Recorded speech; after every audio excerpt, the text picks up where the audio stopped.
Frères et sœurs, paix et joie en notre Seigneur Jésus-Christ, Dieu d'amour et de paix, Dieu de bonté et Dieu de merveille. Nous célébrons aujourd'hui le 25e dimanche du temps ordinaire de l'année liturgique B. Le thème pour notre méditation pourrait être la voie de la sagesse et de l'honnêteté suscite toujours l'adversité. Autrement dit, lorsque le juste est vrai et sage, bon et honnête, son environnement lui sert ou lui délivre beaucoup d'hostilité, de haine et de rancœur. Chers frères et sœurs, avant tout, j'aimerais implorer la bénédiction du Seigneur sur chacun de vous, chacune de vous. Et dans la position où vous vous trouvez, que le Seigneur vous apporte sa bénédiction et que sa grâce vous localise. Pour ceux qui sont déjà debout chemin, en route pour l'église, soyez bénis, soyez loués pour cet effort majestueux et que le Seigneur vous en donne des grâces abondantes pour l'exploit accompli.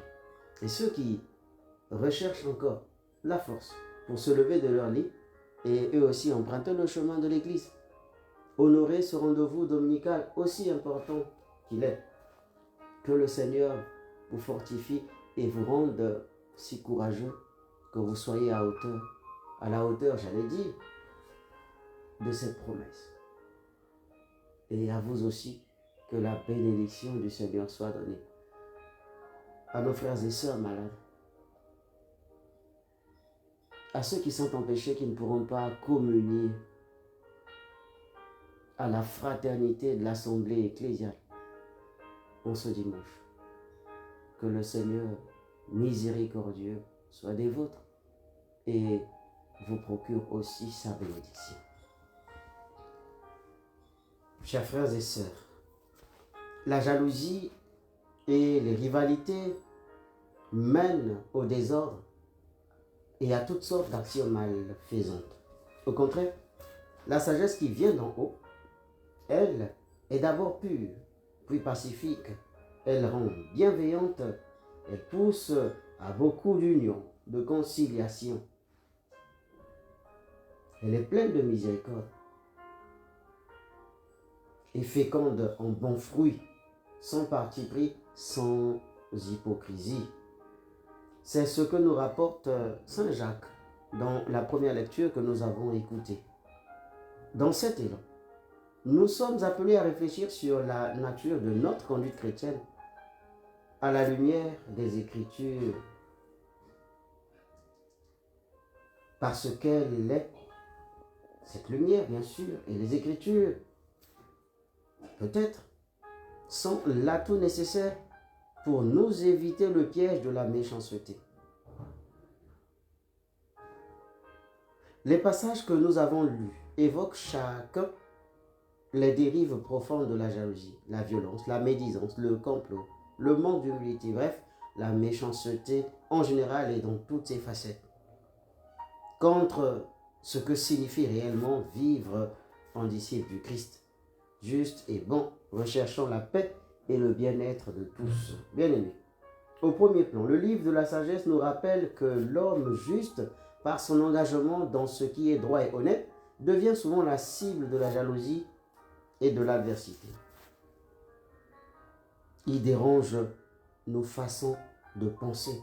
Voilà une expression, une phrase que nous soutirons du texte de Genèse. Et d'autres diront à notre égard, son intégrité nous met en lumière. Autrement dit, le fait qu'il soit bon et des bonnes pensées, le fait qu'il soit juste et digne, dérange tout autour de lui. Ceux qui ne voudraient pas être bons et justes, honnêtes et agréables. D'autres encore pourront nous indexer et dire de nous, mais pour qui se prend-il? Ou livrer des affirmations gratuites contre nous pour nous diffamer.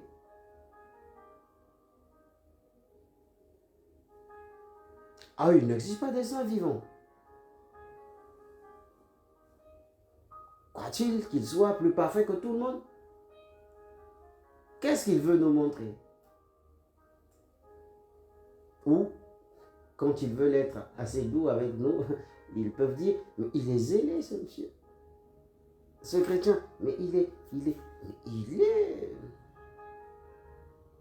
zélé ce dernier.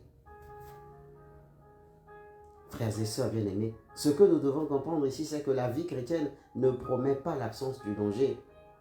Parce que le témoignage de notre foi nous fait cohabiter avec la souffrance ou la passion à des nombreux conflits à cause du Christ et de la promotion des valeurs, les bonnes actions qui doivent en principe nuire. Beaucoup parmi nous qui sont dans le faux et l'injustice. Cela dit, frères et sœurs, suivre le chemin de la justice en toute franchise doit nous isoler des méchants et nous exposer en permanence aux critiques. Provoquer l'hostilité de ceux qui vivent dans l'ombre du malin, les suppôts de Satan, les champions de la terreur et du mal. Ceux-là qui aiment semer la zizanie et la discorde. Ils ne nous verront jamais bien et d'un bon œil. Nous serons toujours la personne de trop et susceptible de les déranger partout où nous serons. Par ailleurs, avertis des conséquences d'une sagesse terrestre qui est pleine de jalousie, de conflits et d'orgueil, là où il y a la jalousie et la rivalité, il y a désordre et toute espèce de méchanceté. Saint Jacques nous instruit de rechercher la sagesse d'en haut au détriment de la sagesse terrestre. Celle d'en haut est celle assise auprès du Père, celle que le Père nous donne par l'onction de son esprit,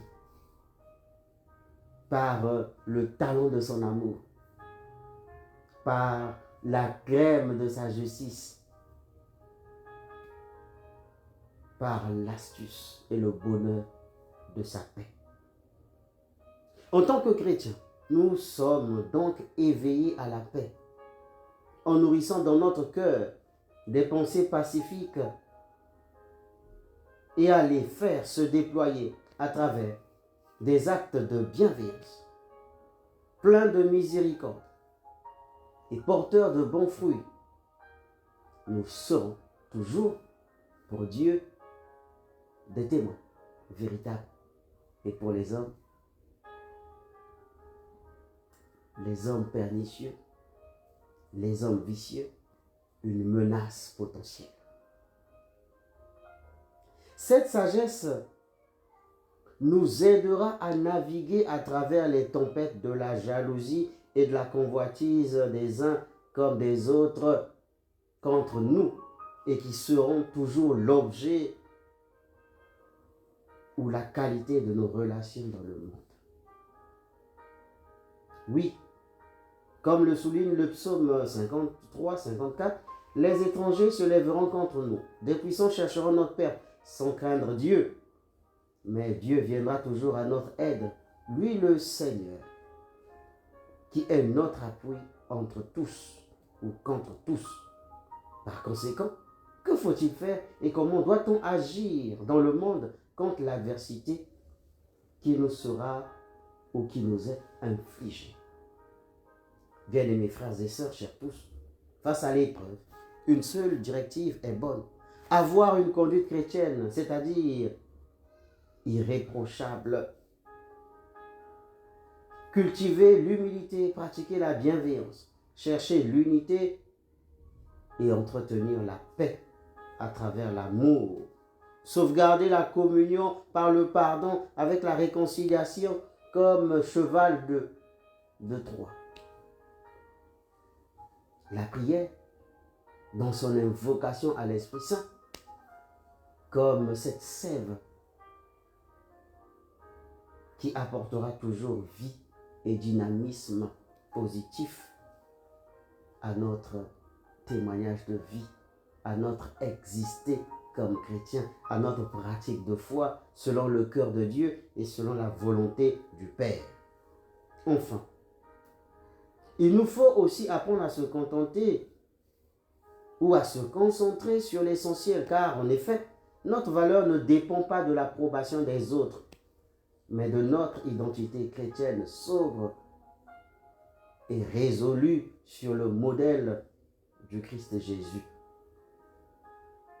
Puisse l'humilité de Dieu que Jésus désigne dans la figure de la sainte enfance, à travers l'évangile que nous avons entendu, nous aider à nous garder loin de la jalousie et à éveiller toujours de notre cœur les pensées et les élans pleins de bénédictions pour nous-mêmes et pour les autres. Chers frères et sœurs, pour tous les enfants de Dieu, la vie ne doit pas être vécue comme une bataille à être livrés les uns contre les autres pour mieux exhiber une quelconque grandeur. Que celui qui veut être le premier de tous soit le dernier. Que celui qui veut être le plus fort de tous soit le serviteur le plus faible. Saint Paul ne nous le disait-il pas à son époque que c'est dans ses faiblesses qu'il réalisait qu'il était si fort, c'est-à-dire plein de Dieu et rempli de la bonté divine. Lorsque nous sommes faibles, c'est alors que nous sommes forts. Lorsque nous sommes persécutés, lorsque nous sommes maltraités, lorsque nous sommes sapés et sabotés, c'est là que le Christ se révèle en nous et avec nous triomphant, ressuscitant et victorieux pour notre gloire, ce qui est sa gloire, pour notre salut, qui est son bonheur. Si jamais, frères et sœurs, il nous faut livrer un jour un combat sur la terre des hommes, que cette bataille ne soit pas une croisade livrée contre notre frère, notre prochain, notre sœur. Non. Mais que ce soit une offensive farouche contre le mal, pour que nous puissions le sortir de sa tanière et purger de tous nos espaces de vie, de tous nos milieux existentiels. Et de partout où ce mal sème la zizanie entre enfants de Dieu. C'est là, ou c'est celle-là, la vraie bataille qu'il nous faut livrer comme chrétiens. En définitive, pour ce 25e dimanche du temps ordinaire de l'année liturgique B, alors que nous aspirons à vivre dans la lumière de la sagesse divine, prions pour que Dieu nous accorde la force de rester juste dans nos actions, même quand cela pourrait susciter le mépris et la haine des uns sur nous. Soyons fidèles avec le bon Dieu, et lui, de sa parole, il nous abreuvera de sa bienveillance et garantira de sa grâce. Puissions-nous toujours chercher à être des témoins exceptionnels de l'amour du Christ au milieu des tumultes de ce monde. Qu'importe les crises qui nous secouent, sociales, morales, politiques, religieuses ou humaines. Enfin, que Dieu nous bénisse aujourd'hui et pour toujours. C'était Père Célo Prima, depuis Bon Pasteur de la Riviera. Et je ne saurais vous laisser sans vous dire et vous rappeler que je vous aime d'un amour merveilleux, bon, saint, pur et fraternel. Que le Seigneur nous soutienne solide dans cette œuvre d'amour et qu'il nous tienne le plus possible soudés les uns avec les autres pour la gloire de Dieu et notre salut. À bientôt. Bon dimanche à tous et à chacun.